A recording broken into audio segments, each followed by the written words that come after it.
চাই আমার ছাত্র মূল্য কেন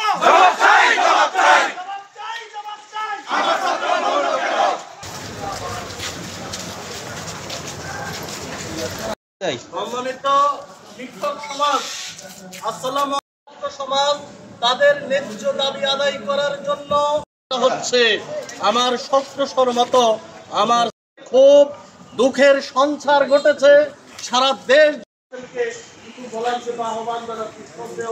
যদি আর কোন পুলিশের বুলেট এদেশের কোন শিক্ষার্থীর গায়ে পড়ে তাহলে এদেশের পুলিশের সন্তানকে আর কোন শিক্ষক পড়াবে না।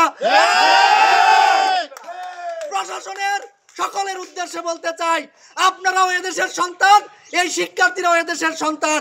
সুতরাং তাদেরকে হত্যা করার, তাদের বুকে গুলি ছোড়ার কোন অধিকার এদেশের জনগণ যে শোষণের বিরুদ্ধে সংগ্রাম করে স্বাধীনতা অর্জন করেছিলাম, সেই স্বাধীন দেশে আজ আমাদের ছাত্রদের বুকে গুলি চলবে এবং এই বিষয় নিয়ে আমাদেরকে কথা বলতে হবে, কোনোদিন স্বপ্নেও ভাবি নাই আমরা।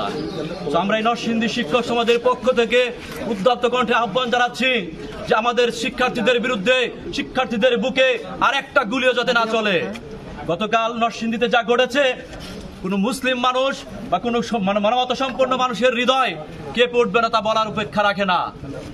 এক বুরকা পরিহিত মহিলার গায়ে এক হিন্দু লোক আক্রমণ করেছে, তারপরেও নরসিংদীর মানুষ কিভাবে স্তব্ধ থাকে।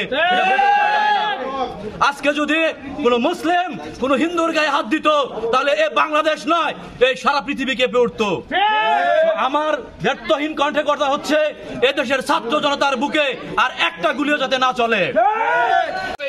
তোমাদের ঘরেও মা আছে, বোন আছে, যেই বোনদেরকে তোমরা অত্যাচার করছো রাস্তায়, তাদের অত্যাচার থেকে তোমরা নিজেদের নিষ্কৃতি দাও। তোমরা ফিরে যাও, ঘরে যাও। ছাত্রছাত্রীদের ন্যায্য আন্দোলনকে, ছাত্রছাত্রীদের ন্যায় দাবিকে, কোটা সংস্কারের আন্দোলনকে তোমরা মেনে নাও এবং এক দফায় সবাই এক হয়ে পুরো বাংলাদেশকে এক করে দাও। শিক্ষা জাতির মেরুদণ্ড, আর এই মেরুদণ্ড গড়ার কারিগর হচ্ছে শিক্ষক। সেই শিক্ষকরা যদি মেরুদণ্ডহীন হয়ে যায় তাহলে আমাদের বেঁচে থেকে লাভ নেই। আপনারা এসেছেন, আমরা একাত্ম হয়েছি ন্যায্য দাবির প্রতি, ছাত্রছাত্রীদের পাশে আছি আমরা।